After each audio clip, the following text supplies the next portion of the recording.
Assalamualaikum. Waalaikumsalam Ibu. Waalaikumsalam warahmatullahi wabarakatuh. Salam Habis warahmatullahi selesai wabarakatuh. kuliah ya? Udah selesai kuliahnya? Baru selesai, dokter. Udah dokter. Mata kuliah siapa? Prof. Dendi. Prof. Dendi Sugono. Iya. Iya. Prof. Dendi juga pakai Zoom ya? Pakai Iya, dokter. betul. Iya, Bro. Iya, Dok. Dokter. Ada masalah kan dengan Zoom-nya? Ada masalah nggak? Gangguan nggak? Ada sinyal. Gangguan sinyal ya? Oke. Ya, udah kumpul semua belum? Kita lihat dulu ya dari sini. Semua baru ada 10 ya. Coba yang lainnya mana? Belum pada kumpul. Kumpul dulu. Panggil ketuanya siapa di sini?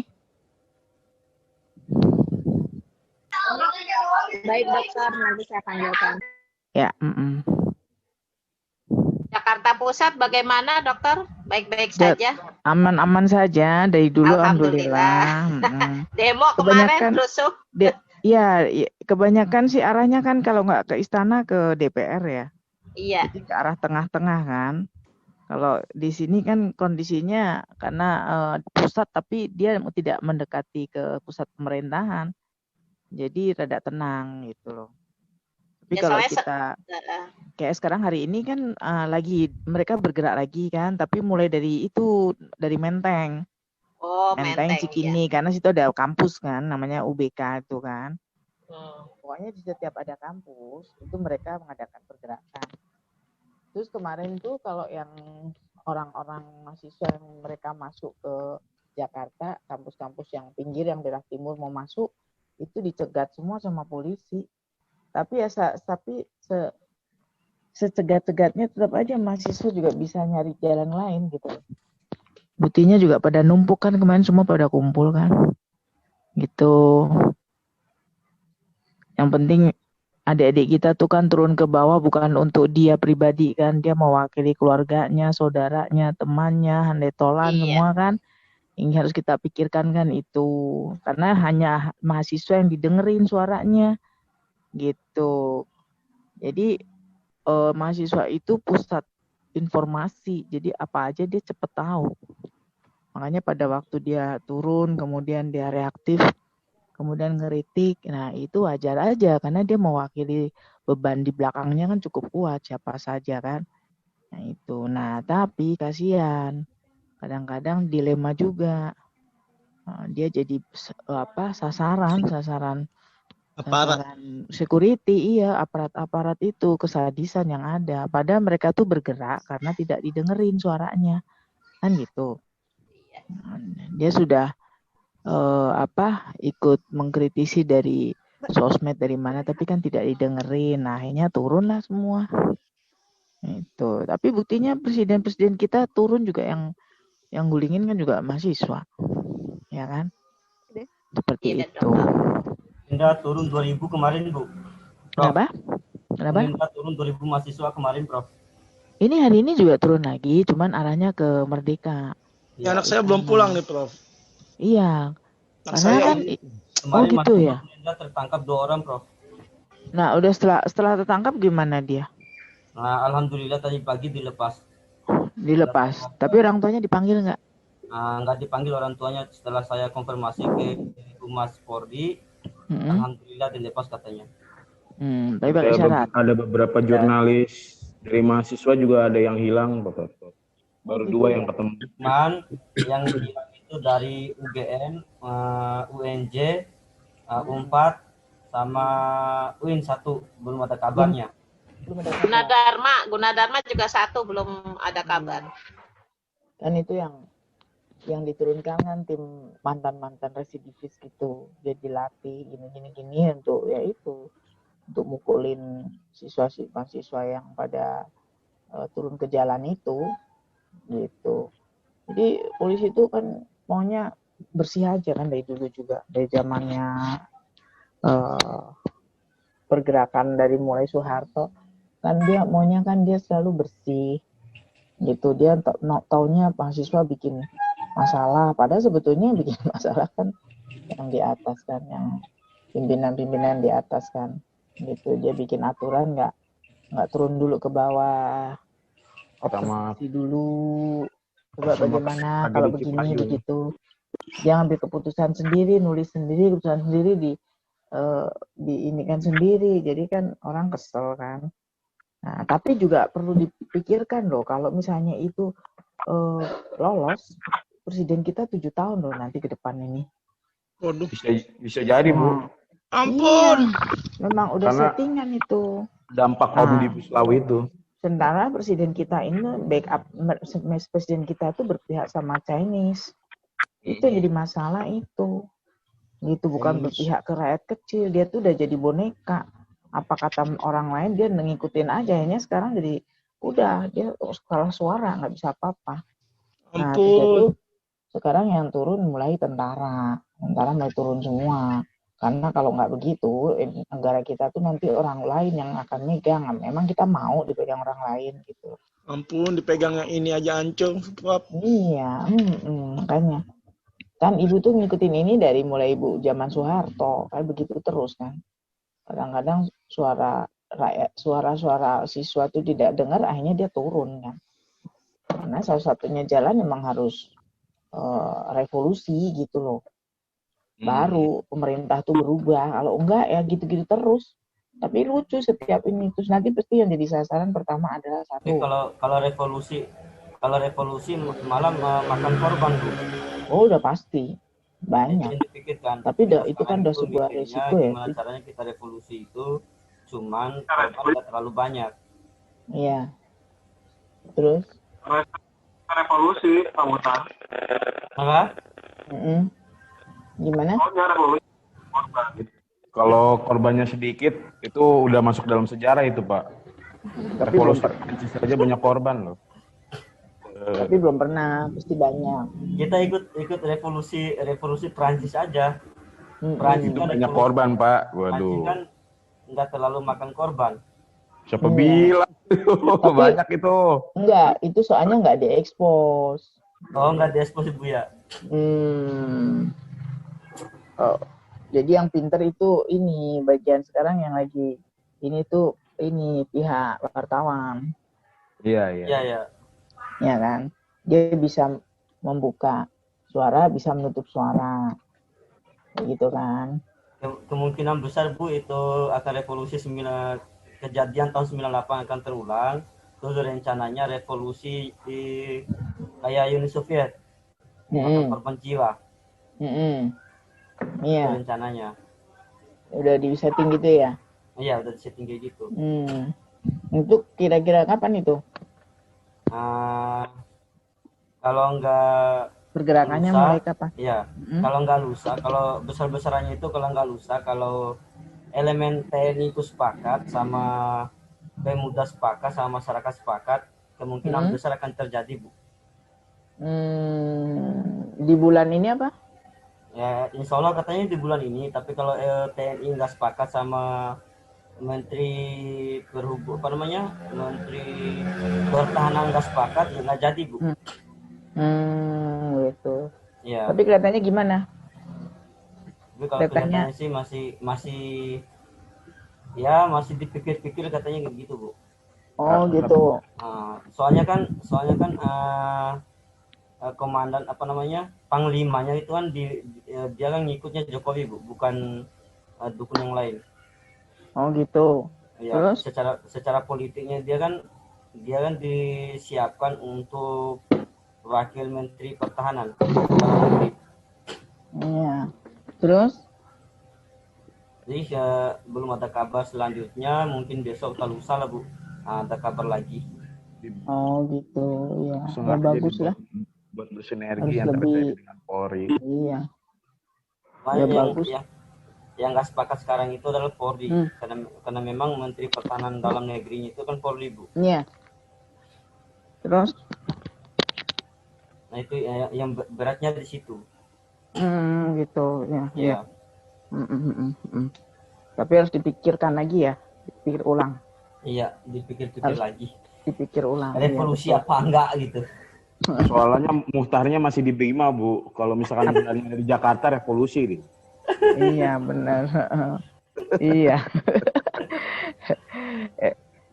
Semua itu kita lihat aja nanti gimana perkembangan ke depannya ya. Iya. Soalnya semalam habis maghrib kemarin, saya telepon sama rektor, katanya kalau bisa rektor kita. adik-adik mahasiswanya jangan dilepas gitu katanya. Terus? Nah kan memang dia rektor tahu saya orang pergerakan, dia telepon berapa kali kemarin. Nah disuruh pantau, terus dia dengar kabar ada yang ketangkap, nah dia suruh backup. Nah terus alhamdulillah sudah backup. Tadi pagi udah dilepas 2 orang itu. Yang nggak tahu sih Bu ya, dia babak belur apa enggak. Udah pasti itu pasti. Pasti babak belur. Dikasih inilah ibaratnya. Iya. Dikasih apa? Bonus. Tekanan. Bonus. Supaya ibaratnya kapok gitu ya. Iya. Tapi dikasih makan nggak itu, Muhtar? Enggak dikasih makan, Pak. Mereka biasanya enggak didiemin gitu. Oh, tega banget ya dikasih makan. Iya. Beda sama tahanan politik. Kalau tentara nangkepan dikasih makan itu yang iya. Kalau tentara yang BK ya dikasih makan, Pak. Iya. Kalau ini enggak pernah dikasih. Yang penting dua jurnalis dari mahasiswa aja ditangkap sama polisi, diintimidasi. Terus perempuan lagi 2 jurnalis mahasiswa itu. Oh, itu kemarin mahasiswinya ada yang disiksa loh. Iya, diintimidasi itu. Tapi dia udah nggak takut gitu loh. Kemarin itu nggak takut si mahasiswanya juga nggak takut. Cuman kita sekarang itu Bu, mau tahu pergerakan Pak Yuda Batko Banteng itu kayak gimana gitu. Ya sebetulnya ini muatan politiknya cukup kuat ya. Ini masalah bargaining position aja. Ibaratnya kalau orang udah main inilah, kalau orang tuh main kartu gitu ya. Kalau saya gini, kamu gini ya. Kalau enggak kamu gini, kayak gitu. Oh, di atas itu kan begitu permainannya. Tergantung politiknya sekarang itu, Bu. Iya. Kalaupun presiden cerdas juga kayak kemarin pas demo undang-undang RUU KUHP, dia pegang kepala-kepalanya, dia kasih duit, paling ya sebatas itu. Tapi kalau sekarang kalau mahasiswanya mau idealis, besar kemungkinan revolusi, Bu. Jadi kan gini sekarang ini sebetulnya corona ini bagian dari politik juga kan ya. Iya. Nah, terus yang kedua, jadi secara tidak langsung dengan PSBB yang cukup berlama ini kan orang kan kondisi fisik dan mental akhirnya kan lemah. Nggak boleh gini, nggak boleh gitu, pokoknya larangan segedabrek lah. Nah, nanti setelah lemah, akhirnya ekonomi kan berpengaruh, ya kan? Pasar dibuka aja cuman sebentar, jam 7-8 tutup. Toko jam ini tutup, begitu-gitu terus akhirnya manusia kan lama-lama ngedrop ya, mentalnya ngedrop. Nah, nanti pada waktu udah ngedrop kayak gitu, masuklah orang-orang dari luar. Dia yang meng-take over semua. Sinilah ibaratnya mereka udah merasa jadi malaikat kan. Nah, pertama dia nyelamatin dulu, padahal intinya udah lain lagi nanti. Hanya kita dikuasai semua. Nah, makanya kan para ustadz-ustadz tuh nggak pada ngambek ini. Orang-orang Islami jangan diem aja melihat seperti ini. Diem digituin diem. Nah, akhirnya sekarang mulai disisihkan kan sama mereka kan. Karena kok diem. Nah, oleh karena itu kita sebagai mahasiswa itu masih nunggu kabar. Nahdlatul Ulama itu mau bergabung apa enggak, Muhammadiyah itu mau bergabung apa enggak, TNI mau bergabung apa enggak, dan elemen masyarakat umum itu mau bergabung apa enggak. Tapi sekarang udah mulai pada ini loh, udah pada mulai turun loh, karena gini kemarin itu mereka beringas loh waktu di daerah Kuitang itu, masjid di daerah situ pusat, itu dia udah masuk ke masjid nggak karuan loh, nyemprotin gas air mata nggak karuan, jadi dia udah nggak nganggap masjid lagi. Jadi akhirnya kesel kan, semua orang marah kan, turun kan. Itu kan semenjak kejadian 22 Mei juga Bu itu. Iya, makanya. Jadi ini terus-menerus ini. Nah, jadi ini kekuatan powernya hanya ada di mahasiswa. Gitu. Dari dulu juga kalau mahasiswanya kuat ya mereka ngejomplang semua. Kalau Gitu. konsisten Nah, selama seminggu aja Bu, kayak waktu kejadian Soeharto, penggulingan Soeharto, itu berhasil itu Bu. iya. Seminggu aja bertahan. Ini di belakang ini kan yang di belakang layar ini para jenderal. Ya kan, ya mereka turun kan, siapa yang duitin, nggak mungkin kan kalau tangan kosong kan, semua kan diduitin. Nah tinggal kuat-kuatan aja gitu, kuatan jenderal atau kuatan cukong. Kalau cukong yang kuat ya dilibas semua habis gitu loh, kayak gitu. Tapi kok jenderalnya yang kuat, ini kan Cikeas, terus Cendana semua kan turun semua kayak gitu. Karena lihat kondisi sekarang ini tenaga asing udah menyusup ke dalam semua, udah ada di dalam ibaratnya. Cuman mereka berbalik, mereka diem dulu, belum bergerak. Itu tentara kali Prof ya? Ya macam enggak, kebanyakan sih nyamar jadi Tentara polisi. Cina. Polisi yang diturunkan itu yang mau. Jadi mereka tuh udah masuk semua, banyak yang udah masuk. Cuman tidak diekspos. Nah, bagi orang-orang yang diam-diam mengeksposnya, itu berita juga jadi viral kan, kayak gitu. Jadi ini udah politik tingkat dunia loh nih. Kayak gitu. Nah, kita kalau diam aja, akhirnya kita dikuasai mereka. Habis kita diatur mereka semua nanti. Lihat aja nanti. Nah, Tapi bisa-bisa. kalau nanti malam sekitar jam 10 malam nanti, kalau Pak Hadinya mengiyakan revolusi, lusanya pasti revolusi, Bu. Gitu. Iya, ini harus revolusi, nggak bisa enggak.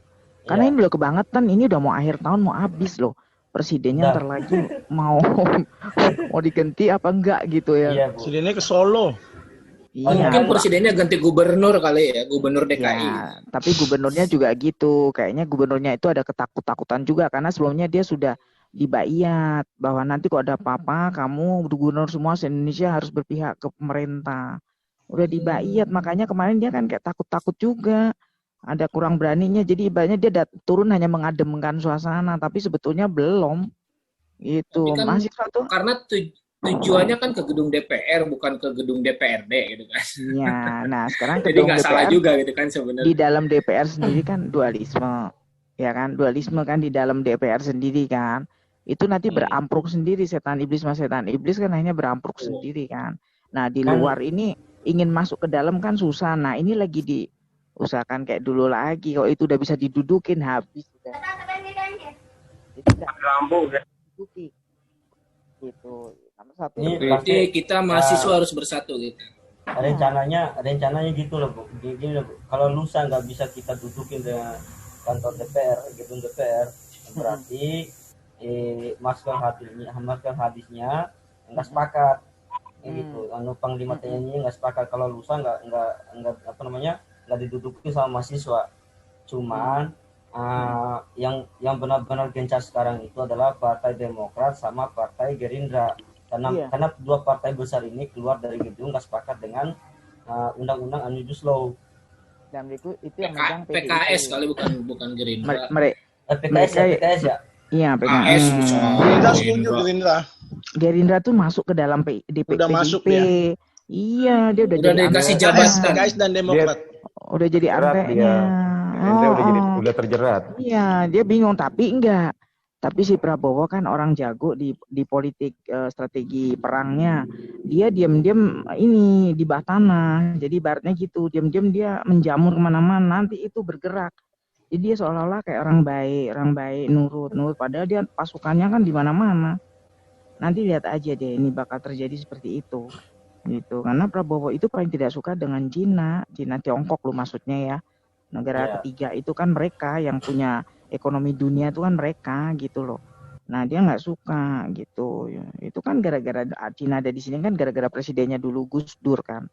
Gus Dur membolehkan, akhirnya kan sampai kemana-mana kan akhirnya sekarang.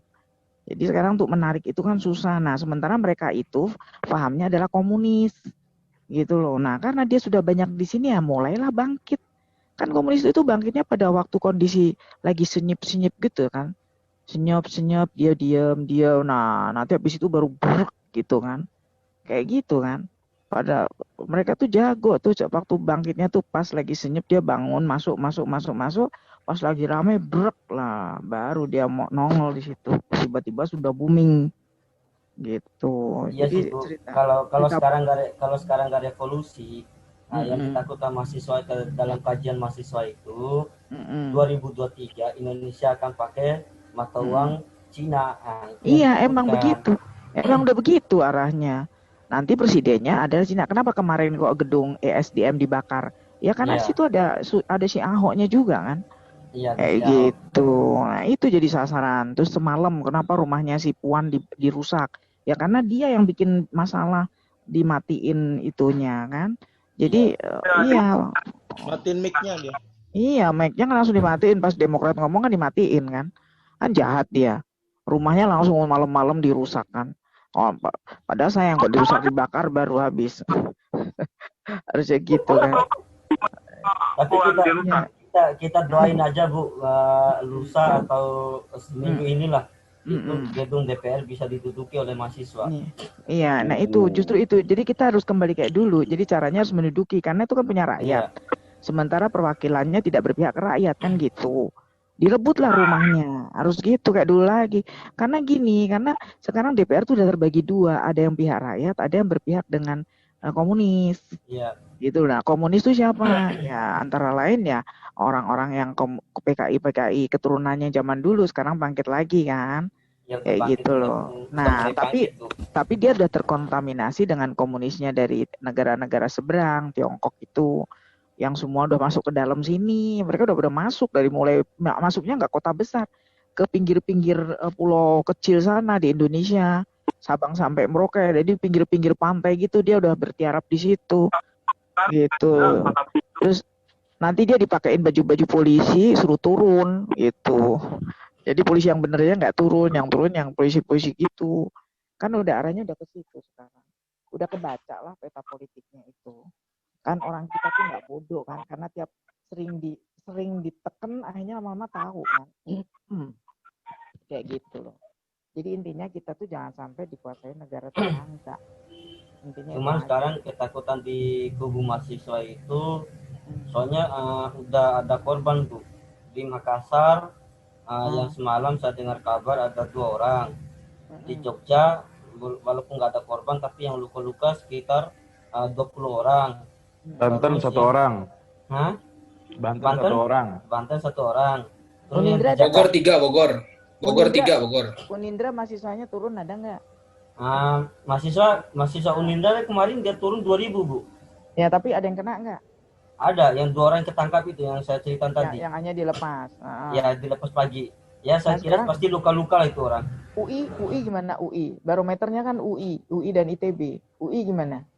UI barometernya itu adalah UI, BEM UI itu barometernya Indonesia gitu loh. Itu UI kayaknya nggak turun, dokter. UI nggak turun kayaknya. PNJ yang turun. Kalau sekarang barometer UNJ turun, UNJ. Ya, UNJ turun. Bu, kalau sekarang barometernya mahasiswa adalah kampus Unindra. Karena memang iya. Karena kan pas turun RUU KUHP itu mahasiswa Unindra turun 8.000 sekaligus turun. Berapa? 8.000? Iya, 8.000 mahasiswa. Nah, makanya DPR sama presiden itu gencar-gencar kampus Unindra. Iya. Nah, akibat dari digencar-gencar sama Intel segala macam rektornya, semalam rektor telepon saya Bu. Nah, tolong Ananda Muhtar, mahasiswa Unindra diamankan dan di backup. Walaupun ada yang turun, usahakan di backup gitu. Terus akhirnya? Nah, alhamdulillah kemarin tadi pagi saya telepon Humas Kapolrinya. Nah, Humas Kapolri udah berjanji akan lepas dan difoto Bu. Dan difoto dan dilepas. Ya alhamdulillah. Saya telepon ketua BEM-nya, ya Bang, udah dilepas, terima kasih gitu katanya.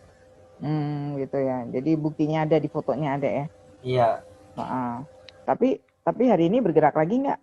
Hari ini yang turun tadi pagi sekitar 3.400. Tapi arahnya kemana? Arahnya ke gedung DPR lagi.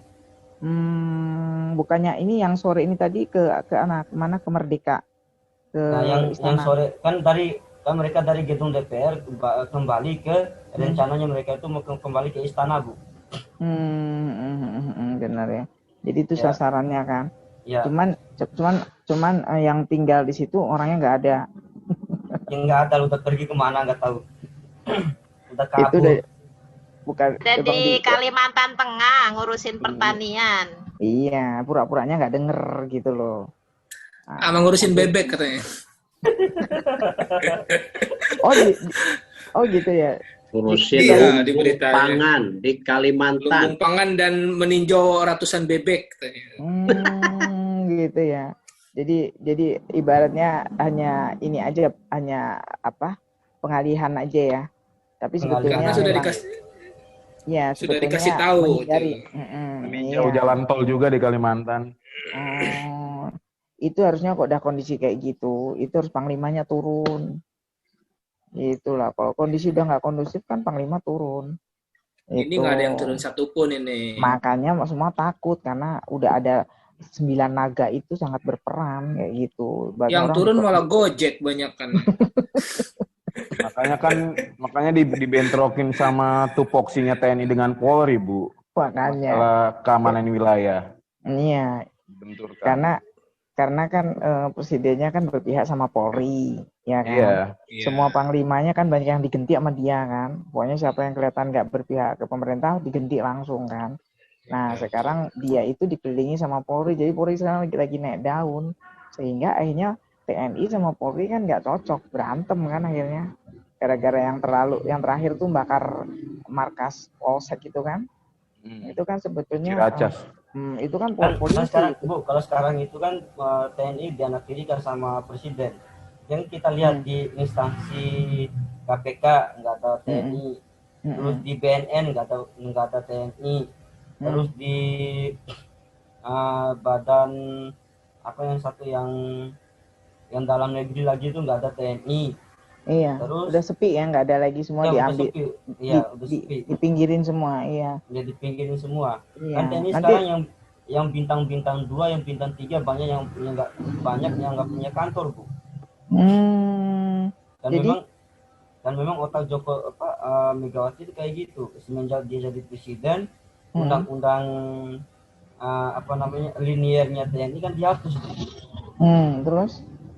Nah makanya sekarang elemen mahasiswa, masyarakat dan ormas-ormas yang lain itu masih minta kesepakatan Panglima TNI revolusi apa enggak, karena memang ujung tombaknya itu kan adalah TNI. Benar. Nah, tapi tinggal kita lihat aja, karena kalau orang itu udah digosok sama duit ya nggak bisa ngomong kan, diem kan. Iya, tergantung Itu aja sekarang kan. sih, Bu.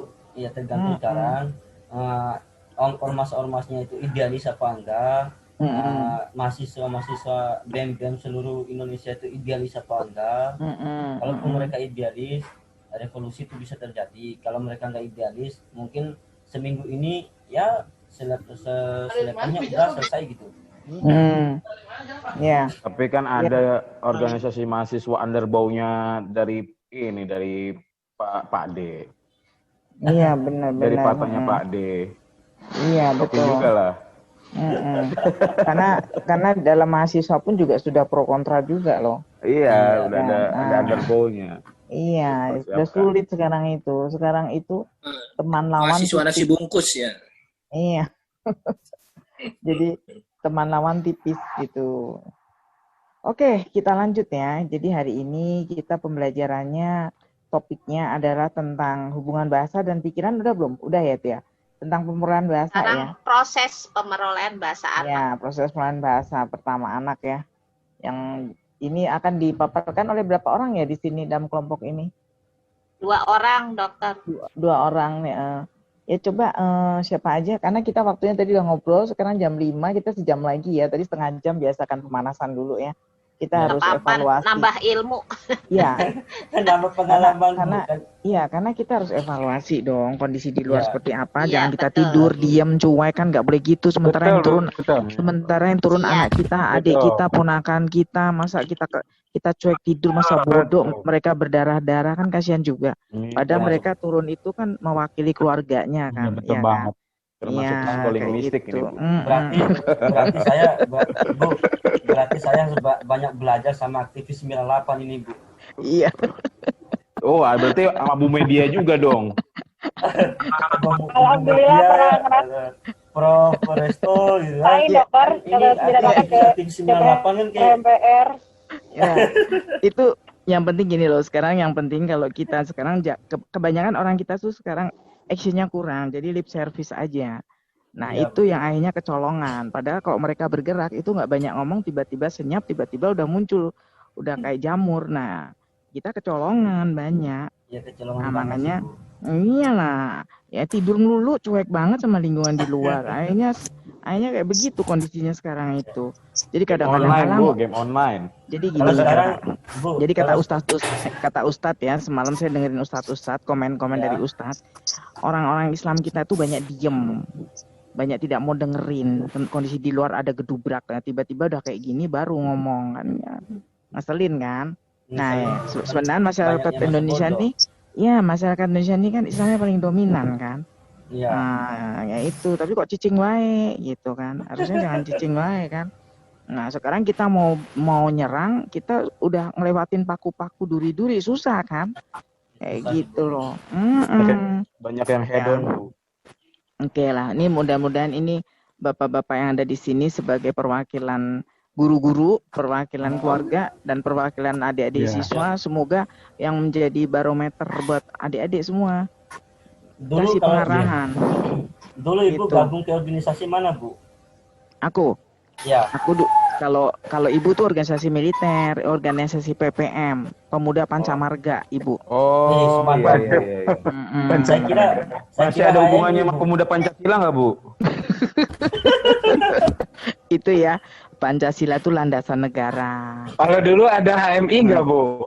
Ada Ada tuh lah. lama. Udah Dari lama zaman- MI mah. Dari zamannya Soekarno udah ada itu. Udah ada itu. HMI lahir Dulu namanya lahir PPI namanya. 1974.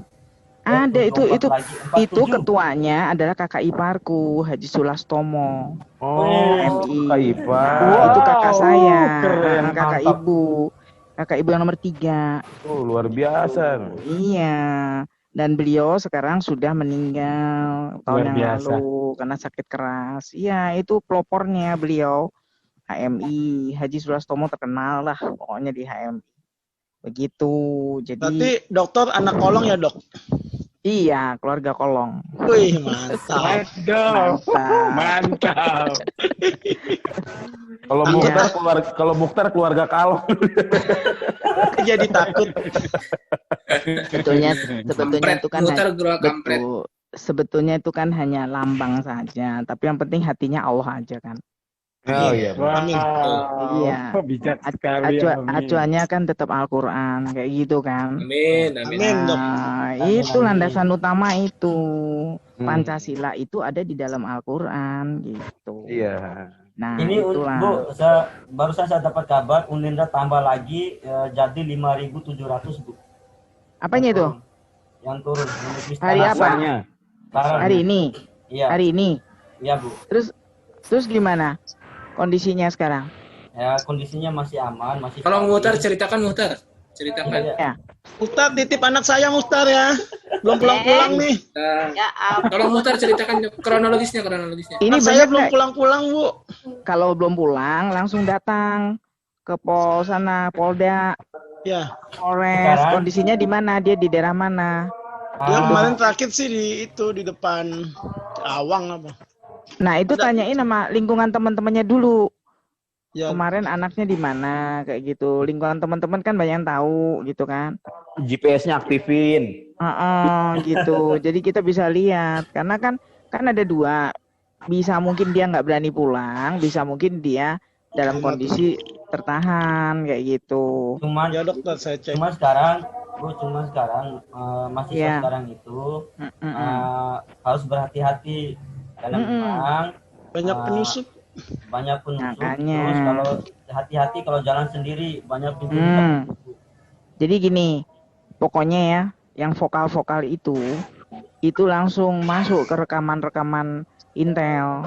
Nah, yang vokal itu jangan pergi sendiri, jalan sendiri, rombongan, gitu. Karena gerak-geriknya selalu akan dipantau. Gitu. Tadi mahasiswa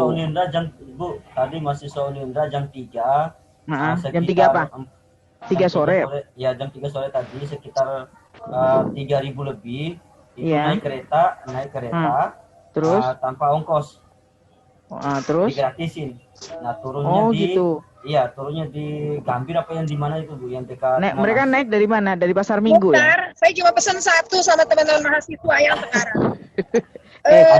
Ada yang naik di Pasar Minggu, ada yang naik di Lenteng Agung. Itu aja. Itu Bu Media tuh bawa mobil daerah mana itu? Sampai bisa menurunkan karena satu suara. Itu naik mobil daerah mana itu? Hati-hati itu. Sedang nge-grab. Saya di daerah Bekasi, Bu. Dokter, soalnya tadi habis dari tempat rekanan, sekolah. Jadi saya mau buru-buru sampai ke sekolahan. Terus? Biar bisa fokus di sekolah, mendengarkan kuliah dokter. Cuman gimana? Oh gitu. Tadi dipanggil rekanan. Ya, tapi ini enggak, sekarang Ibu di daerah mana nih sekarang? Ibu lagi di daerah. Oh, aman nggak daerah sana? Kan kemarin di sana juga lagi nggak aman. Aman. Kemarin sih siang ada sedikit masa berkumpul, tapi bisa diantisipasi. Cuman mahasiswa yang penting satu suara, jangan anarkis, tidak terprovokasi, walaupun di belakang banyak katanya para jenderal apa-apa. Satu suara. Jadi kami 98 bisa kompak, bisa menurunkan karena begitu satu suara. Nah, ya betul itu. Jadi itu jadi patokan satu suara gitu. Jadi nanti pada waktu ada perjuangannya murni untuk rakyat, bukan karena untuk apa-apa. Iya. Bu, kenapa? Soalnya di daerah saya udah maghrib. Di daerah saya udah maghrib, saya izin sholat maghrib, Bu. Terus? Enggak, Bu. Kenapa? Saya izin sholat maghrib karena iya. Maghrib. Ini belum maghrib ini. Jam 5 duluan, Bu. Bima sama Jakarta beda sejam, Bu. Di NTB, gitu. NTB itu. Iya. Oh, jadi sana udah maghrib dulu ya? Iya, udah maghrib, Bu. Oh, gitu. Itu lagi ajan, Bu. Jadi ini di NTB ini ceritanya? Iya, saya lagi di NTB, Bu. Oh, ya oleh-olehnya jangan lupa. Siap, Bu. Madu sama susu kuda liar. Ibu tuh maunya Sama madu. Duren. Siap. Madu, durennya dikupas, masukin wadah, Tupperware, terus di atasnya kasih kopi biar nggak bau. Keren. Nggak ada duren, Bu. Adanya? Cari. Madu sama kopi. Cari sampai dapat. Sama air susu kuda. Oh, buat apa itu? Susu kuda liar. Untuk? Air susu kuda liar. Penambah stamina. Oh, gitu. Tapi nggak mual ya? Enggak, Bu. Ya coba bawain dikit lah, pengen tahu rasanya kayak apa. Jangan sedikit, Dok, yang banyak lah. Ya nanti kalau pulang. Ya kalau nanti pulang nangkepin kuda liar berarti. Oh, benar. Oke, Bapak Ibu, kita mulai ya. Siapa yang mau jadi pembicara? Silakan. Ini, Bu, saya boleh izin dulu nggak, Bu? Sholat maghrib. Ya, boleh. Silakan, Pak Muhtar, silakan. Ya, coba yang lainnya, ayo. Tapi Pak Muhtar nggak ini kan, nggak presentasi kan? Enggak, Bu, enggak. Oh, yaudah, siapa dulu lah sekarang presentasi. 5 menit aja ya. Saya dokter. Oke, intisarinya apa yang didapat dari hasil makalahnya teman-teman? Saya bacakan apa langsung PPT-nya, nggak usah di-share, Dok. PowerPoint-nya PowerPoint itu di-share dong nanti PowerPoint itu. Ya, ada, harus dilampirkan ya, Bu, kalau udah revisi. Iya. Ya, silakan, Bu. Ya, bentar, mana ya? Ini Bu siapa ini? Ibu Karsiti ya. Ya udah, silakan. Baik, saya langsung saja untuk menghemat waktu. Ini jadi apa yang Ibu ketahui dari pemulihan bahasa pertama dan anak itu apa? Intisarinya apa? Intisarinya bahwa anak-anak itu belajar mendapatkan memperoleh bahasa itu secara tidak sadar, implisit dan informal. Jadi itu Ibu acuan teori siapa? Enggak, itu Ibu siapa yang mau dipakai teori siapa?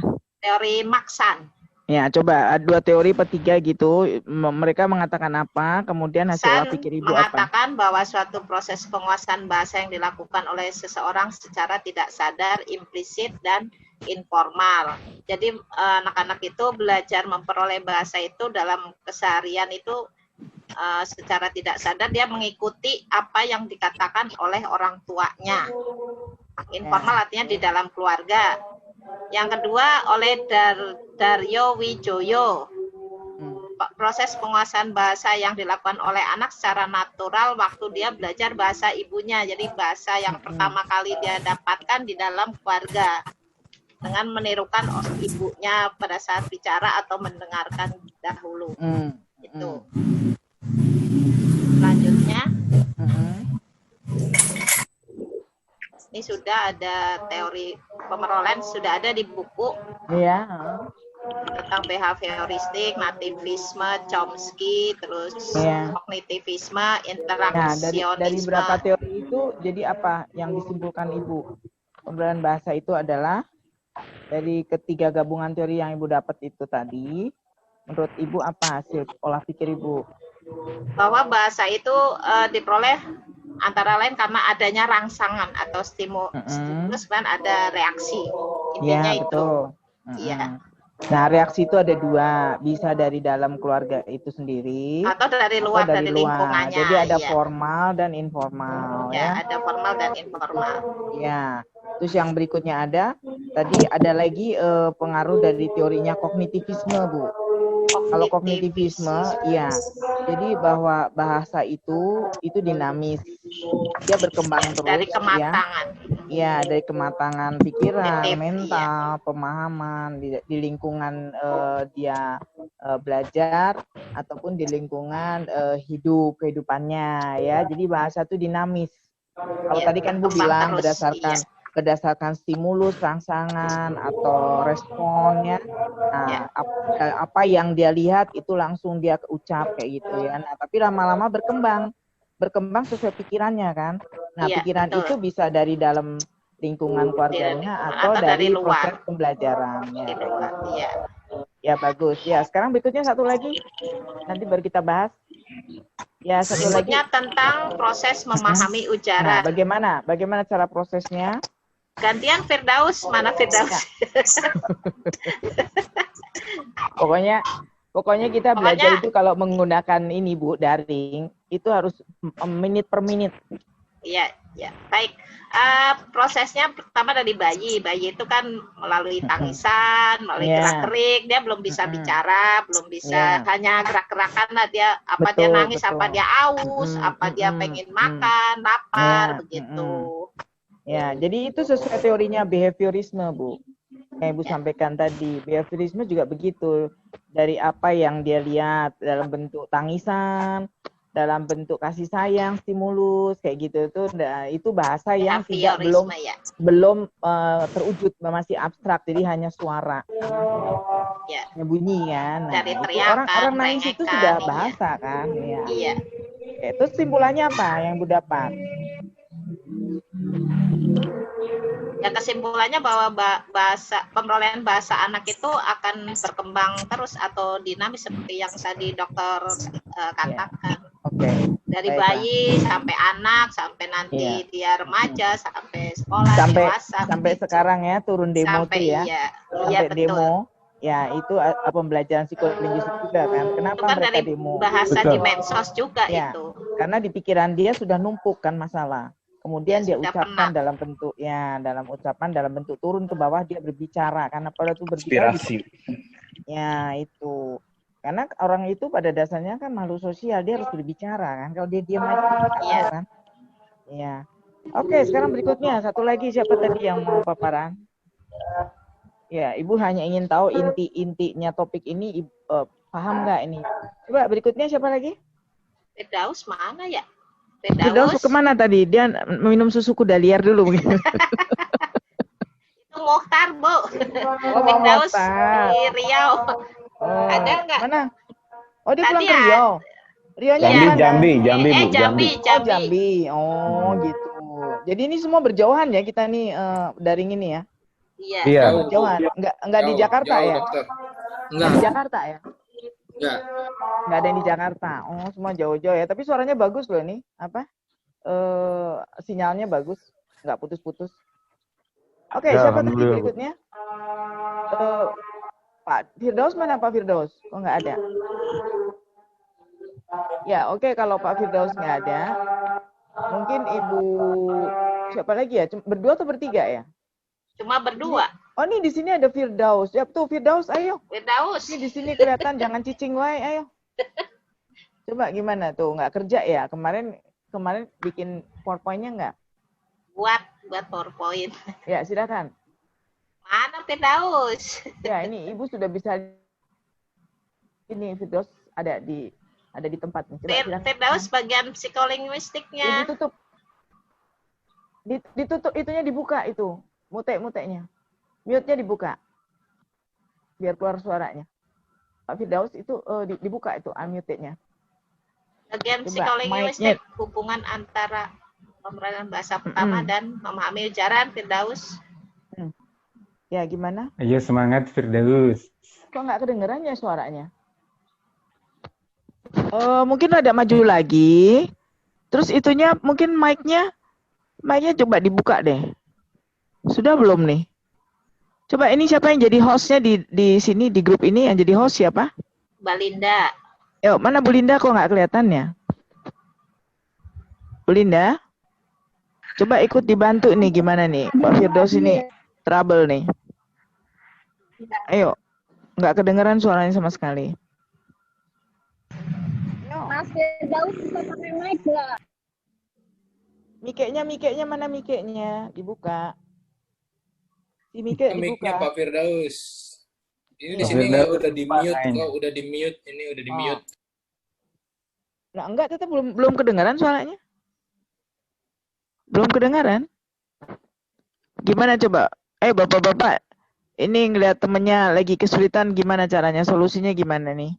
Supaya suaranya bisa keluar. Wah, ada gangguan Hostnya. Tuh dia dadah tuh nggak berarti. Pakai headset Firdaus. Pakai headset. Oh iya, pakai headset, coba headsetnya dipasang. Mungkin kedengaran ya. Ya, silakan headset pasang. Ini kelas ini kan katanya gangguan sinyal. Oh, gangguan. Ya udah sekarang gini, kita langsung aja ya. Nanti Pak Firdaus ikutin ya. Jadi tadi udah dijelaskan tentang pemilihan bahasa pertama dan anak ya. Mesti tidak jauh dari motoriknya si anak tersebut ya. Sekarang saya mau tanya nih, coba. Ini semua udah pada baca ya? Pak Udet, mana Pak Udet? Buka Pak Udet. Dibuka itunya. Mute-nya dibuka, mute-nya. Mic ya, coba.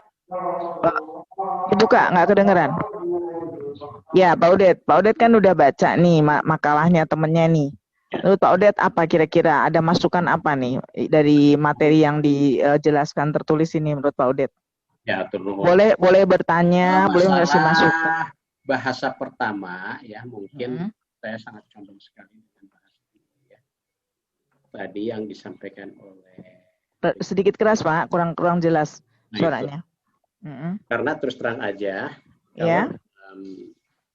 Perkembangannya memang yang sangat dominan sekali itu bahasa yang dilakukan oleh anak itu memang bahasa ibu, gitu Bu. Terima kasih. Ya.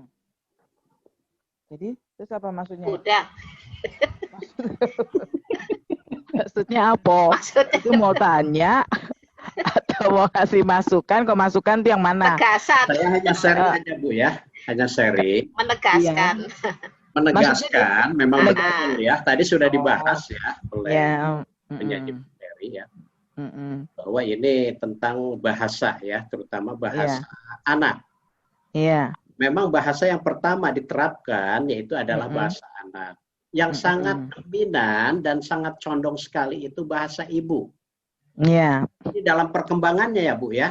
Iya. Dalam perkembangannya. Iya. Memang di samping itu ini adalah bahasa yang dikembangkan di masyarakat. Nah, mengenai bahasa yang dikembangkan di masyarakat atau anggota keluarga ya yang lain, ini dikala anak itu sudah mulai memahami, sedikit memahami ya, sedikit mengenal lingkungan, itu yang mereka terapkan. Barangkali itu saja Bu ya. Iya. Ya betul. Jadi inti dari pemulihan bahasa itu Pak, yang disebut akuisisi, pernah dengar kan akuisisi, itu pemulihan bahasa ya. Ya itu prosesnya itu berlangsung tuh dari, dan prosesnya itu berlangsung dari sejak dalam kandungan ya Pak ya.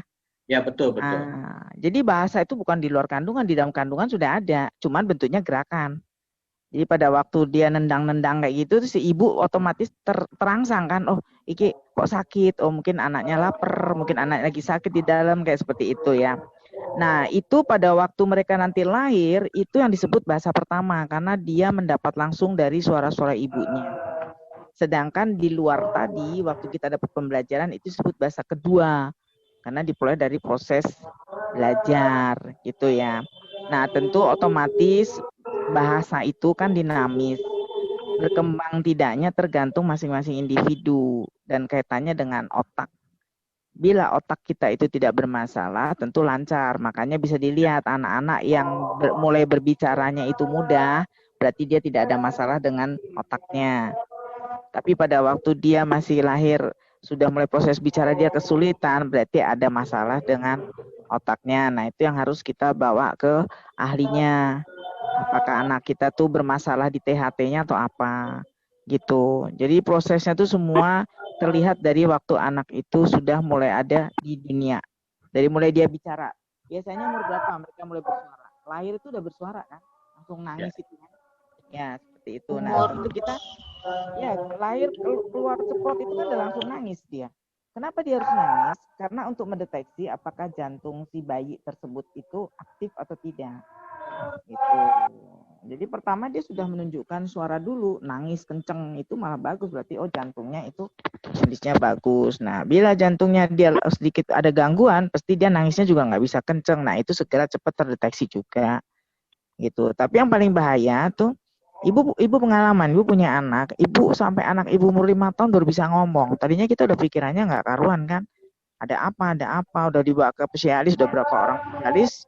Hasilnya tetap nggak ada masalah. Ternyata pas sudah umur 5 dia baru mulai berani berbicara. Tadinya hanya kata-kata aja. Gitu. Ya.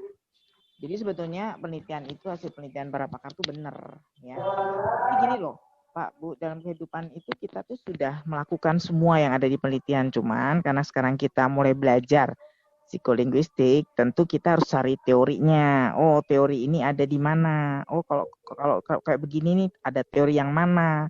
Nah, kita tuh sekarang tinggal mencocok-cocokkan gitu loh.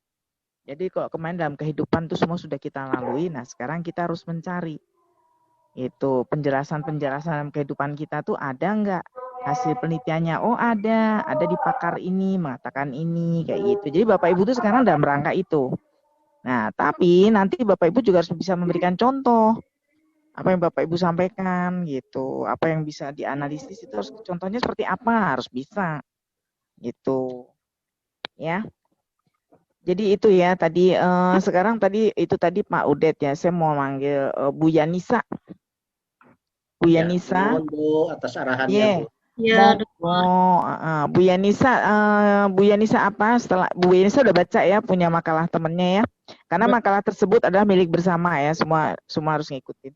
Bu Yanisa kira-kira apa? Apa ada masukan, kritikan, ada kesalahan, apa yang mau ditanya, itu di dalam makalah temennya. Karena kita fokusnya makalah ya. Jangan keluar dari konteks isinya. Sebenarnya cuma pengen tanya sedikit ya dokter ya, masih agak belum paham dan saya belum ini tentang jadi sebenarnya proses memahami ujaran dalam ini kan judulnya adalah proses pemerolehan bahasa pertama pada anak dan proses memahami ujaran terhadap psikolinguistik. Nah, saya ingin tanya. Kita kan sekarang jadi kita lebih ke bahasa pertama dulu ya. Sebentar Bu, kita kan lebih ke bahasa pertama. Apa ujaran udah masuk ke dalam topik itu? Oh, iya udah masuk proses memahami bahasa ujaran. Oke, dokter. Ya. Itu ngeling ke proses pemerolehan bahasa. Iya. Pertanyaannya apa itu Bu Yanisa? Nah, iya saya ingin bertanya tentang lu bagaimana prosesnya memahami ujaran yang kaitannya terhadap psikolinguistik itu sendiri, dokter. Ya. Coba Ibu tadi, Bu siapa tadi yang menjelaskan ini?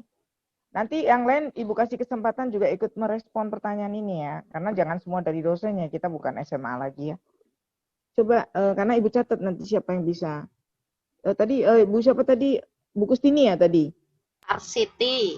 Arsiti. Coba gimana itu pertanyaan tadi Bu Yanisa tadi gimana Bu? Jadi di dalam psikolinguistik itu kan ada dua materi yang dipelajari. Pertama tentang bahasa, linguistik, dan psikologi.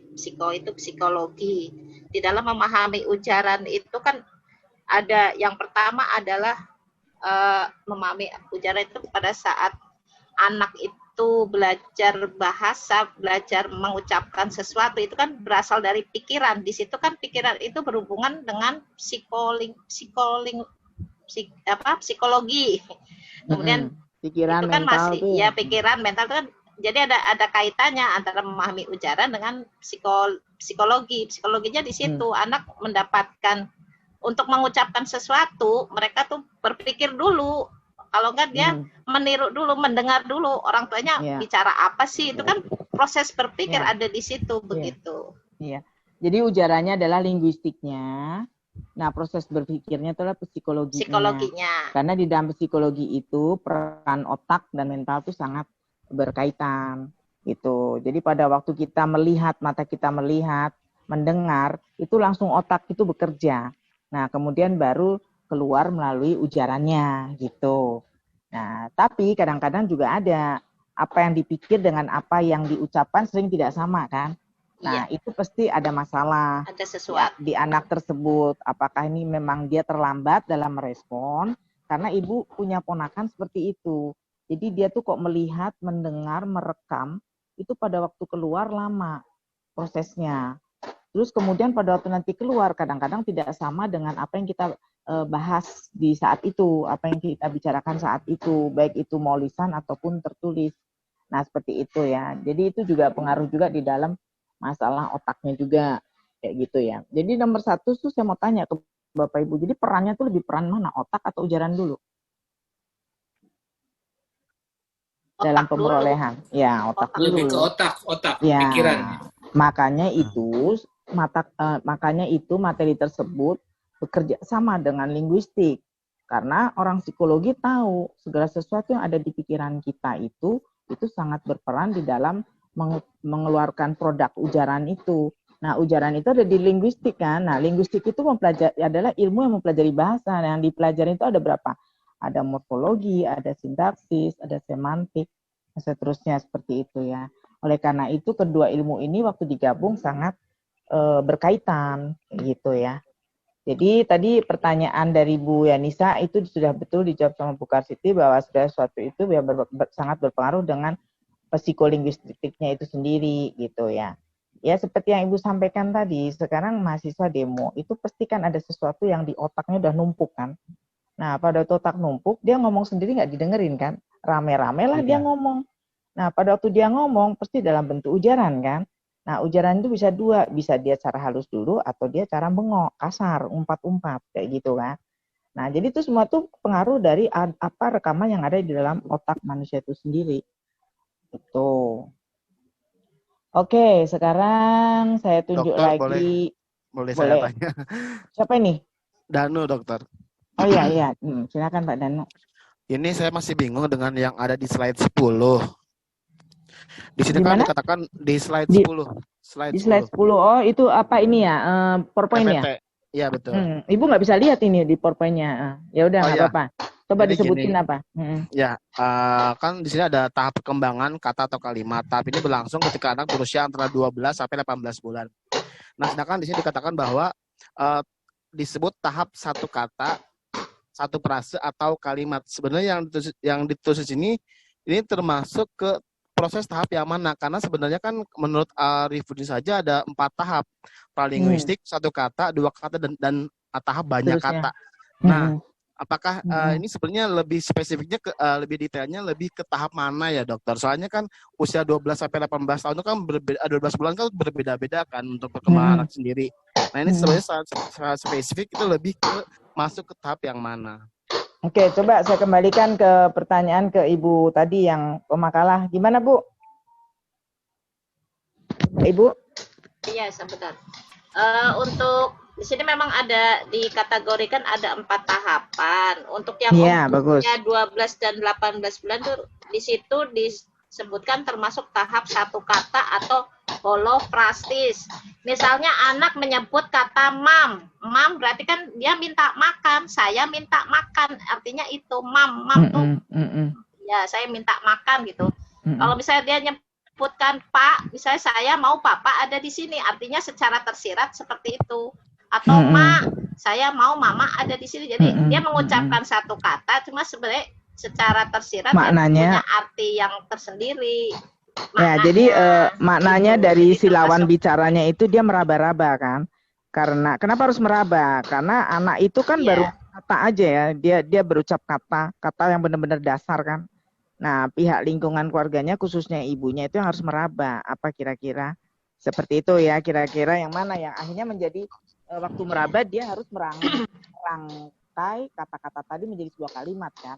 Mam, mungkin dia mau mam. Ternyata salah, dia manggil emak kayak gitu kan ya. Itu seperti itu ya Pak. Mungkin tapi kalau gitu nggak bisa dikatakan sebagai tahap kalimat juga dong kan dikatakan kan satu tahap, sedangkan ditulisnya atau kalimat. Kalau kalimat kan termasuk ke banyak kata kan ya. Iya. Jadi mungkin penjelasan dari ibu ini harusnya jangan langsung ke kalimat Bu. Kalimat itu dan cara memaknai si lawannya kan. Lawan bicaranya memaknainya seperti itu. Tapi kita yang dalam hal utamanya bahwa anak itu proses melalui tahapan adalah kata dulu. Masih katanya kata Bu. Nah itu mungkin kalimatnya harus dicoret ya Bu. Ya, kalimat memang benar tapi bukan di ranah yang sekarang ini dalam penjelasan materi ini gitu. Oh iya. Kata dulu ya gitu. Maksudnya di situ ini jadi satu kata itu mengandung sebagai satu kalimat seperti mam itu makna tersiratnya satu saya minta makan gitu. Ya, memang katanya satu. Ya. Cuma makna gitu. Tersiratnya satu kalimat. Mungkin itu ditulis nggak sama Ibu? Penulisan ya berarti. Penulisannya Penulisan. Tahap satu kata, satu frasa atau kalimat ya mungkin itu. Harusnya satu kata saja ya. Ya, gitu betul. Tapi secara tersirat. Nah, baru dijelaskan. Kalimat, nah, itu. Gitu. Jadi kan bagi orang yang terima lagi kasih Pak Danu. Iya, sama-sama Bu. Maaf. Ya, Pak Danu ini kritis juga ya. Jadi sebetulnya kalau kita menjelaskan dalam PowerPoint Bu, kita cukup mengandung satu kata. Udah nanti pada waktu kita menjelaskan lisan baru kita jelasin gitu Bu. Jangan di dalam PowerPoint kita jelasin banyak, nanti dikejar lagi sementara kita nggak bisa buktiin kan. Nah, jadi udah satu kata aja, nanti itu sudah saya jelaskan di dalam makalah di halaman sekian ada. Nah, baru gitu. Ya, jadi kalau di PowerPoint itu dasar banget. Oke, sekarang lagi saya tunjuk lagi. Bu, saya mau nanya Bu. Monggo, silahkan. Siapa nih yang mau nanya? Ermafiani Bu. Ya, angkat tangan Bu, biar saya nyari di sini. Oh ya, oke. Bu Ermafiani, silakan. Kebetulan lagi bahas tadi tahap satu kata ya Bu. Menurut Arifudin, pemerolehan bahasa. Bu Karsiti, saya mau sekalian nanya dong yang poin keempat, tahap banyak kata itu, yang mekanismenya kan ada 3 ya Bu ya. Imitasi, pengkondisian, sama kognisi sosial. Bisa dijelasin lagi nggak Bu? Saya masih kurang paham mungkin. Ya. Nah itu penjelasan sama Bu ini, tolong dijelaskan. Karena tadi kan cuma poin-poin saja ya. Silakan Bu, dijelaskan satu persatu. Di makalahnya kan tertulis. Untuk imitasi itu artinya tiruan. Jadi anak itu pada saat mereka belajar bahasa pertama itu menirukan dari orang tuanya. Betul. Menirukan. Menirukan apa yang dikatakan orang tuanya, dia menirukan itu. Orang tua dan lingkungannya Bu. Orang tua dan lingkungan. Ya, dia menirukan, melihat, mendengar gitu dari orang tua atau lingkungannya. Setelah mereka mendengar, menirukan, kemudian mereka juga mengucapkan sesuatu, artinya mengkondisikan, membaca situasi, istilahnya seperti itu.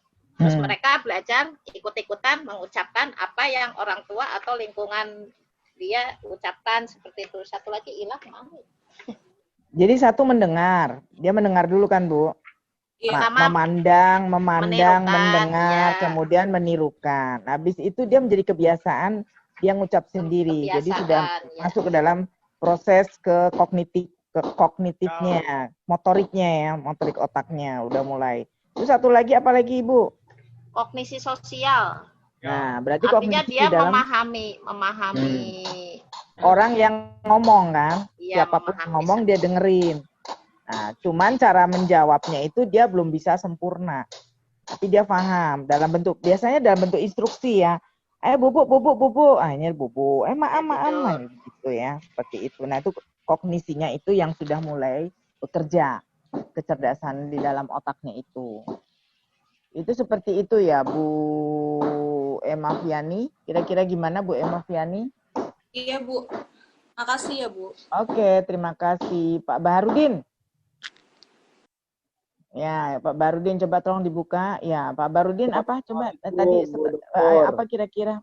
Ini Bapak Ibu harus menguasai semua materi ini loh, Bu. Nanti karena saya akan kasih soal ujiannya nanti studi kasus kan. Ya, tentu materinya adalah makalah-makalah yang sudah dibuat ini. Ya, coba silakan Pak Baharudin, apa komentar, kritikan? Tapi yang tadi Ibu Dokter bilang bahwa bahasa itu mulai dari pikiran, bukan dari ujaran. Ya. Terus? Kan? Ya. Saya sangat setuju sekali sebab memang manusia diberikan akal, ya kan, sehingga dia bisa mencerna makna-makna dari bahasa itu. Kalau kita lihat burung beo yang hanya bisa menirukan bahasa kita, assalamualaikum atau hello, hai sayang, I love you too, gitu kan. Tapi dia tidak tahu dan tidak mengerti makna dari kalimat yang dia ucapkan. Tapi manusia karena punya pikiran, dia tahu dan dia, oh ternyata ketika saya bilang maem, ibu akan ngasih saya makanan, gitu Bu. Dia bisa berpikir. Jadi saya sangat setuju bahwa bahasa itu sangat dicerna dari akal pikiran terlebih dahulu, baru ujarannya. Itu Bu. Ya, jadi kembali ke dalam teorinya yang Ibu tadi katakan itu ya, siapa tadi yang jadi pemakalah Bu Kustini ya, siapa? Bu Karsiti kok lali ya. Mobil kota, Bu. Mobil, kar kan mobil, Siti kota, mobil kota. Iya betul Karsiti. Biar gampang ngapalin. Aku kursiti aja. Iya wes ya. Jadi aku jadi ini jadi terekam nih Bu ya namanya nih ya, udah masuk ke dalam otak ya. Ya, jadi gini. Jadi Bu Karsiti tadi kan sudah menjelaskan. Jadi proses pemrolehan itu ada tahapannya kan. Pertama dia mendengar, setelah mendengar dia meniru, setelah meniru dia baru kognisinya berbicara kan. Nah, itu sekarang yang Ibu mau tanyakan, coba Ibu, ya ini saya terima kasih ke Pak Baharudin ya, Ibu mau tanya ke Ibu Linda kok diam aja hari ini, tidak bersuara ya? Karyawan. Oh ya. Ibu hadir, halo. Halo, Assalamualaikum. Ya, Pak Rahmat mana Pak Rahmat? Oh iya Bu, Saputra. Ibu. Nah, nih. Iya, mulai gelap. Ini ada di mana? Di gudang bagaimana? Di Garut. Itu kok gelap banget. Coba Pak Rahmat. Ya, tadi saya mau tanya nih Bu. Sebentar, Ibu mau nanya dulu nih. Nanti coba. Ya nanya. Pak Rahmat, Ibu tanya ya. Kan Pak Rahmat udah baca nih. Udah baca kan hasil kerja temennya. Tentu kan di situ ada 2 topik kan. Satu pemrolehan bahasa, satu lagi dengan ujaran. Ya kan? Nah, sekarang pemrolehan bahasa dengan ujaran, apa yang Pak Rahmat ketahui bila dikaitkan dengan mata kuliah ini, psikolinguistik? Ya, memang ini tidak bisa dipisahkan, Bu, karena ujaran menjadi bagian dari mata kuliah ini, Bu. Bagian apanya, Pak? Bagian yang mana, Pak? Ya, bagian yang mana? Iya, menjadi itu bagian dari mana? Linguistik. Dari linguistiknya. Linguistik. Nah, terus simpulan Bapak apa dari materi ini semua tadi? Berikan contohnya dalam kehidupan sehari-hari seperti bagaimana? Ya, memang betul yang namanya tadi yang disampaikan bahwa ini adalah proses pemrolehan bahasa memang pada anak seperti hal-hal orang dewasa bisa pandai memahaminya. Tapi sebetulnya saya tuh ada sebuah pertanyaan sih sebetulnya. Boleh tanya aja. Kan ini tadi hanya kritisan. Kritikan kok kritikan. Oh, iya. Bila kritikan itu sudah paham, ya udah boleh tanya kalau memang belum paham. Iya. Begini. Kan ini menyoroti mengenai proses pemerolehan bahasa dari anak tuh ya. Jadi kalau misalnya begini di lapangan, misalnya para ibu-ibu atau orang tua yang untuk menerima bahasa anak ke orang tuanya, ini kan ada yang ikut-ikutan atau memang seharusnya, misalnya begini, tatut misalnya, itu kan takut atau apa, apakah orang tuanya itu harus ikut bahasa dia atau harus diluruskan begitu? Sementara kan di lapangan orang tua suka ikut-ikutan gitu. Dadin tutu au gitu. Apa sih orang lain gitu. Jadi sebetulnya apakah itu akan yang bagusnya yang mana gitu ya, akan memberikan perkembangan bagus bagi bahasa anak itu, apakah ngikutin atau kita luruskan yang seharusnya begitu? Itu aja pertanyaannya.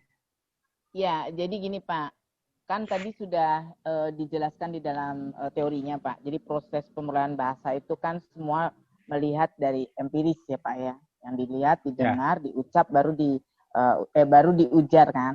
Nah sekarang kita ini dalam proses itu, kita ini sebagai orang yang sudah hasilnya sudah kelihatan.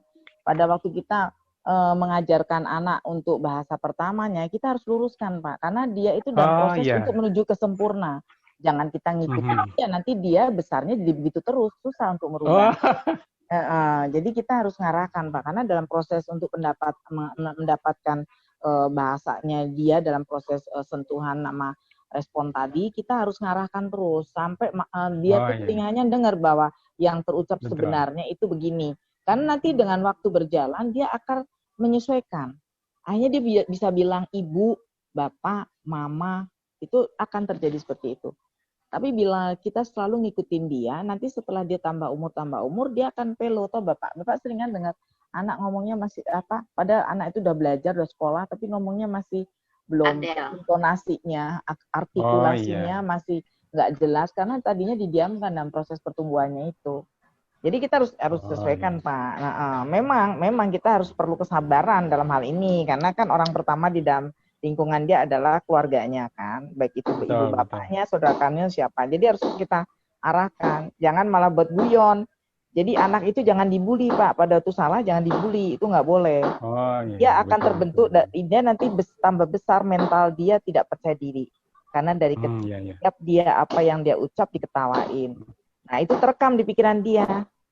Itu Pak, jadi kalau menurut bahasa psikolinguistik, karena berkaitan dengan mental, jadi kita harus mengarahkan yang benar, jangan diketawain. Nah nanti paling parah lagi kalau setiap dia ngomong diketawain, dia nggak mau ngomong. Dia akhirnya, otak dia akhirnya bekerja sendiri secara intuisi dia. Males siapa ngomong dia diketawain dulu kan begitu. Kalau orang dewasa bisa ngomong. Iya, jadi misalnya Bapak Ibu ini lagi punya cucu atau mungkin saya rasa cucu atau anak, itu arahin yang benar Pak. Dalam proses mendidik itu harus benar gitu. Karena nanti pada waktu diledek-ledek, si anak itu memang belum bermain perasaannya, tapi dia dengan tambah umur perasaan dia mulai berjalan. Nah, di situ tuh akan membekas di pikiran dia. Gitu. Makanya Bapak jangan kaget kalau anak suruh ngomong males, karena setiap ngomong dikritik, diketawain, kan gitu. Gitu ya. Itu sangat ngaruh Pak di dalam psikolinguistik. Nanti akan ketemu Pak itu teori itu urusannya dengan otak manusia. Nanti dalam proses kerjanya tuh kelihatan sekali gitu. Kalau sekarang kan kita baru belajar kulitnya aja, ya kan? Nah, jadi itu jadi itu adalah produk pembelajaran yang salah. Jadi selalu dibully. Nah, jadi hati-hati Pak, kalau punya anak jangan selalu dibully. Kalau kita sudah ngebully anak itu, di luar pun juga akan dibully. Makanya jangan sekali-kali kita marahin anak, negor anak, itu di depan orang ketiga. Karena itu anak itu tumbuh menjadi anak yang tidak percaya diri. Akhirnya dia malas ngomong, malas komentar, malas segala. Padahal yang diharapkan adalah ujarannya dia itu kan berkembang terus. Ya kan? Yang tadinya dari kata menjadi kalimat, menjadi narasi, menjadi teks, kan begitu. Seperti itu ya Pak ya. Ya itu berarti sebagai orang tua harus selalu sadar, harus selalu berusaha mengarahkan anak gitu ya. Jadi kadang-kadang orang tua seperti saya kadang itu nggak sadar, terus terbawa situasi lucu-lucuan gitu. Jadi kadang itu jadi sadarnya udah terjadian gitu kan. Berarti nanti setelah anak itu dewasa, Bapak baru kaget kok anak saya kok begini ya. Akhirnya anak yang disalahin, padahal itu produk dari proses perkembangan mental dan ujarannya dia. Jadi ingat Pak, mental itu sangat berpengaruh. Mental dan pikiran itu sangat saling berpengaruh itu. Jadi langsung respon itu. Mental dan pikirannya itu. Responnya cepat. Jadi pada waktu orang bentak itu hatinya main, pikirannya main. Kayak gitu kan. Nah, kalau berulang-ulang dia akan terekam sendiri memori yang tidak baik. Akhirnya bisa dua, bisa dia kenakalan, bisa dia minder, bisa dia diem, bisa dia reaktif. Setiap diomongin jawab terus. Jadi macam-macam Pak hasilnya. Nah, kalau kita ingin anak kita tuh anak yang berkembang dengan sempurna, nah dari proses mendidik di pertamanya itu harus benar-benar itu gitu. Tapi kita sabar gitu. Misalnya misalnya kayak gitu ya. Emaknya dia dibimbing ya. Iya, dibimbing terus. Itu kesabaran itu. Kesabaran. Nanti anak itu akan jadi anak sabar juga, Pak. Itu udah pasti. Jadi pada waktu lingkungannya tuh lingkungan pemarah, dia akan jadi pemarah. Pada waktu dia lingkungannya sabar, dia akan jadi sabar. Gitu. Bu, jadi maaf, proses Bu. perkembangan. Ya. Bagaimana dengan, maaf Bu menyela, bagaimana dengan kita yang memang maaf kayak saya suaranya mungkin nggak bisa lemah lembut kayak perempuan-perempuan lainnya. Jadi kesannya saya kalau ngomong itu galak gitu loh. Padahal saya sebenarnya nggak kepengen galak, tapi karena suara saya keras, terus begitu berat, jadi kayaknya anak saya itu kayak ngerasa dimarahin. Padahal maksud saya nggak, kakak ini gitu. Tapi itu kan hanya masalah intonasi ya Bu ya. Itu kan masalah intonasi, itu bisa dipelajari, itu kan masalah emosional. Emosional tuh bisa ditekan, Bu. Ibu harus sadar, saya ini ngomong memang begini, nggak bisa begitu, Bu. Ibu waktu belum punya anak, ibu begitu nggak masalah. Tapi pada waktu ibu punya anak, ibu kan ingin, ibu kan pengen punya anak itu anak yang intonasinya bagus, lembut. Nah, ibu ditekan ke bawah. Gitu. Jadi jangan, itu nafsu ibu aja yang meledak-ledak gitu. Dikurangin bisa. Hidup itu nggak ada yang nggak bisa, semua bisa. Tergantung niat kita, Bu. Jadi bisa. Karena gini, Bu, nanti efeknya ibu tuh akan disingkirkan oleh lingkungan ibu sendiri. Dan ibu akan dicap selalu orang yang pemarah. Meskipun ibu bilang, saya nggak marah, saya nggak marah. Kalau lingkungan malah kalau nggak ada saya, mereka bilang nggak rame. Nah, tapi kan itu orang dewasa. Cuman gini aja, dokter. Jadi saya sebenarnya ngomong sama anak saya mungkin maksudnya baik. Terus intonasi saya juga udah saya rendahin gitu. Karena bagus. Saya udah berusaha, cuman mungkin karena maaf. Setiap orang kan ada yang karakter suaranya maaf ya, dari pita suaranya ada yang lembut gitu. Saya udah belajar untuk gimana caranya jadi lembut. Malah yang ada saya jadi lembut, dokter. Jadi yang ada kalau saya ngomong pelan apa gimana anak saya malah bingung. Ibu kenapa gitu? Padahal saya maksudnya ibu kan pengen kayak maksudnya pelan bukan ngomongnya lemah lembut ya, maksudnya pelan tuh bukan males-malesan kan. Kok males-malesan Nanas juga nanya lagi, kok mama jadi beda sih males-malesan, emang ada masalah apa kan gitu. Bukan males, di lembut-lembutin gitu kayak Putri Solo, tapi yang ada mereka aneh. Karena gini Bu, sebetulnya kita nggak bisa ya Bu, kita berpura-pura begitu. Kita biasa aja. Tapi isi yang kita sampaikan itu bahwa ini adalah dalam proses belajar tapi tidak marah. Jadi hal biasa aja Bu, ibu nggak usah langsung berubah. Oh gini, jangan, nggak begitu kan, jelek banget kan. Jangan deh. Terus gini, biasa aja. Dokter, saya kan kebetulan kan guru ya. Terus anak saya itu ada satu anak yang satu sekolah sama saya waktu SD-nya. Jadi saya memang kalau di sekolahan mungkin dibilang galak enggak, tapi dibilang tegas iya gitu. Tapi nggak tahu kenapa. Kalau ditanya siapa guru favorit mereka, terus terang mereka rata-rata jawab saya, karena saya pernah jadi, kalau nggak ada bunyinya nggak seru. Memang pernah ada kayak semacam penganugerahan gitu, ada kegiatan saya yang diinin. Tapi yang penting gini Bu, kalau sama anak-anak, saya itu jadi takut sama saya gara-gara gini, malu galak tapi malu ngangenin gitu loh. Yang penting gini Bu, ibu apapun intonasi yang keluar dari ibu, intonasi atau dinamika suara ibu, yang penting ibu jangan ada kata-kata yang menyakiti orang enggak, lain. Kalau itu enggak. Itu aja, misalnya hujatan, hinaan. Semangat mereka. Gitu. Kalau itu enggak ada, itu enggak ada masalah. Semua berjalan lancar. Tapi kalau udah ada, kamu gitu aja bodoh, nggak bisa. Padahal kata-katanya menyengat banget kan, bodoh dibilangin. Wah, iya sih, bodoh sekarang, besok bodoh lagi, selamanya dibilang bodoh. Nah, jangan. ayo belajar nanti biar pinter ya, selalu dalam bentuknya dorongan positif. Ya, sebagai guru kita semua pasti punya kata-kata harus itu. begitu. Harus punya biar kalau ada motivasi buat anak didik tapi kita. ibu jangan ngekat gini. Kamu kalau nggak belajar nanti kamu bodoh loh, jangan. Enggak, saya nggak berani ngomong kayak gitu. Nah. Itu salah satu doa soalnya. Iya, makanya. Jadi selalu jangan ada negatif, Bu. Itu pas Ibu mau ngomong gitu dipikir dulu. Nah, inilah yang sebagai pendidik pada waktu Ibu mau nyampaikan itu langsung kontrol kognisinya langsung cepat. Jangan loh. Nah, di hatinya langsung keluar. Dia tersinggung. Nah, ini anak orang lagi. Nah, itu loh, Bu. Ini tadi kita sebut orang tuanya. Iya, ya ini tadi Alhamdulillah nggak pernah dikomplain, direbutin iya tuh. Jadi ini tadi yang disebut pemulahan bahasa, Bu. Pemulahan bahasa tidak dari anak kecil aja, orang dewasa pun pada waktu ngomong kan dipikir dulu, Bu. Tak pikir dulu ya. Nanti kesinggung nggak? Nah, itu kan otak, mental semua kan berkumulasi kan. Sehingga waktu keluar jangan sampai menyinggung kan kayak begitu. Nah, itu loh, Bu. Jadi ingat-ingat pemulahan bahasa bukan dari waktu anak belajar sampai gede pun kita masih terus proses kan. Sampai tua malahan. Ya, sampai tua ya. Kalau memang udah tua ya. Sekarang masih tua belum? Alhamdulillah saya baru 17 tahun, Dokter Restu. Ya udah. Sisa 17 tahun lagi. Udah mau maghrib. Oke. Udah azan di sini, udah azan. Ya, baiklah. Kita ibu-ibu, bapak-bapak, kita sudah selesai perkuliahan ini. Kita akhiri dengan ucapkan hamdalah ya. Alhamdulillahirabbil alamin. Tolong difoto dulu. Alhamdulillah. Siapa? Sebentar. Siapa yang motret nih? Semuanya. Minta tolong.